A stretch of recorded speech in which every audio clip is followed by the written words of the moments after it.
ஆண்டவர் இரட்சகருமாக இயேசுவின் இனிதான நாமத்தினால் உங்களை வாழ்த்துகிறேன். இந்த நாள் நம்முடைய ஆவிக்குரிய சிந்தனைக்காக நீதிமொழிகள் 26 அதிகாரம் 4 வசனத்தை நான் வாசிக்கிறேன். மூடனுக்கு அவன் மதியினத்தின்படி மறு உத்தரவு கொடாதே, கொடுத்தால் நீயும் அவனைப் போலாவாய். மூடனுக்கு மறு உத்தரவு கொடுக்க வேண்டாம். அவன் பேசுகிறதே மதியினமாகத்தான் இருக்கும். அவன் முட்டாள்தனமாகத்தான் பேசுவான். அவனுக்கு மறு உத்தரவு கொடுக்க நீ நினைத்தால் நீயும் முட்டாளாவாய் என்றுதான் அந்த இடத்துல வேதம் சொல்லுகிறது. அநேக நேரத்தில் நாம் பார்க்கிறோம், தர்க்கம் பண்ணுகிற கூட்டங்கள் ஏராளமா இருக்கும் பொழுது அவர்கள் மத்தியில் நாம் போனால் நாமும் தர்க்கம் பண்ண வேண்டிய ஒரு சூழ்நிலை ஏற்பட்டுவிடும். காரணம் இல்லாமல் குற்றம் கண்டுபிடிக்கிற கூட்டமும் உண்டு, குறை சொல்லிக் கொண்டிருக்கிற கூட்டமும் உண்டு, தவறு செய்த தன்னுடைய தவறை ஒத்துக்கொள்ளாமல் அதை நியாயப்படுத்துகிற கூட்டமும் உண்டு. இப்படிப்பட்ட காலகட்டத்தில் தான் நாம் வாழ்ந்து கொண்டிருக்கிறோம். ஆனால் ஆண்டவர் அவைகளையெல்லாம் விட்டு விலகு என்று சொல்லுகிறார். வேதத்திலே மத்தேயு 7 அதிகாரம் 6 வசனத்தில் கூட உங்கள் முத்துக்களை பன்றிகளின் முன்பாக போட வேண்டாம். போட்டால் அதனுடைய வேல்யூ, மதிப்பு இந்த பன்றிகளுக்கு தெரியாது, மிதித்து விட்டு திரும்பி போய்விடும். சோ இந்த நாட்களில் நாம் அதை அறிந்து கொள்வது மிகவும் அவசியமாக இருக்கிறது. ஆனால் அதை பார்க்க முடியல. எங்கு பார்த்தாலும் பிடிவாதம், எனக்கு இதுதான் வேண்டும், இப்படிதான் என்று சொல்லி அந்த கூட்டங்கள் தான் பெருகி கொண்டிருக்கிறது. ஆண்டவருடைய பிள்ளைகள் அப்படி இருக்கக்கூடாது என்று வேதம் சொல்லுகிறது.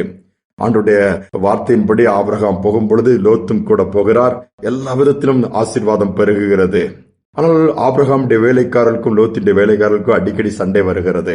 இந்த பிரச்சனை பெரிதாகி கொண்டிருக்கும் பொழுது ஆபிரகாம் லோத்தை கூப்பிட்டு சொல்லுகிறார், நீ உனக்கு என்ன வேணும்பா அந்த பக்கமா போ, விட்டு கொடுக்கிறார் பாருங்கள், நான் மறுபக்கமாய் போய் விடுகிறேன். அங்கு பாருங்க எவ்வளவு அழகாக முடிவெடுக்கிறார். இன்னைக்கு விட்டு கொடுக்க யோசிக்கிறோம், பிடிவாதமா இதுதான் என்று சொல்லி பிடித்துக் கொள்வோம். அங்குதான் பிரச்சனை பெரிதாகிறது. கடைசியில் அதே வாழ்க்கையில முட்களாய் மாறிவிடுகிறது. நாம் எப்படி இருக்கிறோம்? விட்டு கொடுக்கிறோமா? சரி அவங்க போகட்டும், நான் அடுத்து பின்பாக வருகிறேன், வழி கொடுக்கிறோமா?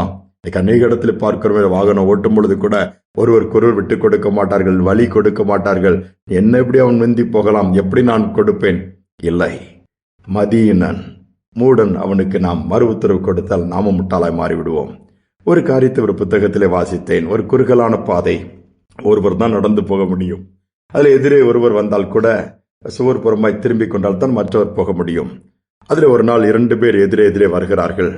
வரும்பொழுது அதில் குறிப்பிட்ட ஒரு மனிதன் கொஞ்சம் அகங்காரம் பிடித்து, பிடிவாதம் பிடித்து, நாம் பெரியால், நம்ம தான் அறிவுள்ளவன் சொல்லி அப்படிப்பட்ட நினைவு சிந்தனை கொண்ட மனிதன். எதிரே ஒரு மனிதன் வருகிறதை பார்த்து இவனுக்கு வழி கொடுக்க கூடாது, அப்படியாவது அவனை தான் ஒதுங்கி போக சொல்ல வைக்கணும்னு சொல்லி இந்த மனிதன் முடிவெடுத்து 2 பேரும் அருகில் வரும் பொழுது இந்த அகங்காரம் ஹெட்வெயிட் பிடிச்ச மனுஷன் சொல்லுகிறார், ஏத்தாலும் அந்த மனுஷனை பார்த்து, நான் என்னைக்குமே என் வாழ்க்கையில முட்டாளுக்கெல்லாம் வழி கொடுத்ததே இல்லை அப்படின்னு சொல்லி பேசுறாரு. அந்த எதிரே வந்த மனிதன் சாதாரண கடவுளுக்கு பயந்த மனிதன். அவர் என்ன மறு உத்தரவு சொல்லி ஆர்கி பண்ண, நானும் அப்படிதான்ட்டுலாம் சண்டை போடவே இல்லை. மாறாக என்ன சொன்னார் தெரியுமா?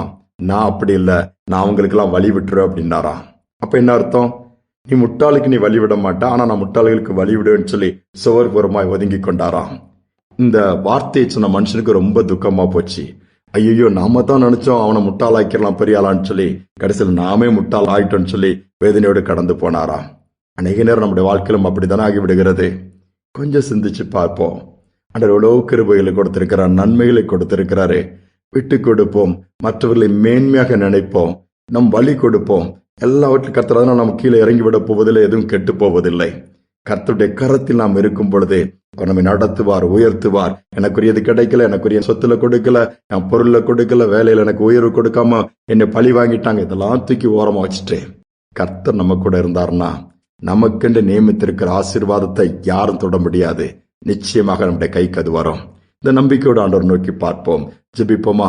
எங்கள் அன்பின் பரலோக தகப்பனே, இந்த புதிய நாளுக்காக நன்றியோடுமை துதிக்கிறோம், ஸ்தோத்திரிக்கிறோம். அநேக நேரத்தில் அநேக காரியங்கள் நாங்களும் ஆர்குமெண்ட் பண்ணிவிடுகிறோம். அநேக நேரத்தில் விட்டு கொடுக்க மறுக்கிறோம், பழி வாங்க துடிக்கிறோம், பதிலுக்கு பதில் செய்துதான் ஆக வேண்டும் என்று சொல்லி. அப்படி அல்ல. எங்களுடைய இருதயத்திலே அப்பா உம்முடைய அன்பு, உம்முடைய சுபாவம் நிறைவாய் உண்டாகும்படி நாங்கள் ஜெபிக்கிறோம். எந்த இடத்திலும் பழி வாங்குகிற எண்ணங்கள் வராதபடி நாங்கள் மூடனுக்கு மறு உத்தரவு கொடுக்கிற நபர்களாய் அல்லாமல் நாங்கள் ஒதுங்கி உம்மை பின்பற்றலாய் மாற்றி கொடுப்பீராக. இந்த கிருபை இங்கே கேட்கிற ஒவ்வொருவருக்கும் உண்டாகட்டும். இந்த நாள் முழுவதும் நடத்தலையும் பாதுகாப்பினை கட்டளையிடுவீராக. பலவீனமா இருக்கிற பிள்ளைகளுக்கு நல்ல பலன் கொடுங்க. சோர்ந்து போகிறவர்களுக்கு நல்ல சத்துவத்தை கொடுத்து, தைரியத்தை கொடுத்து, தூக்கி நிறுத்தி நியமித்திருக்கிற பாதையிலோட வேண்டிய எல்லாவித சுகத்தையும் பலத்தையும் ஞானத்தையும் ஆலோசனையும் கொடுத்து நடத்துவீராக. இந்த நாளுக்குரிய கிருபை உண்டாகட்டும். தாழ்த்தி ஒப்புக் கொடுக்கிறேன். துதிகன மகிமை ஏற்றுக்கொள்ளும். இயேசுவின் நாமத்தில் வேண்டிக் கொள்கிற நல்ல பிதாவே, ஆமேன், ஆமேன். கர்த்தர் நம்மை நடத்த விரும்புகிறார்.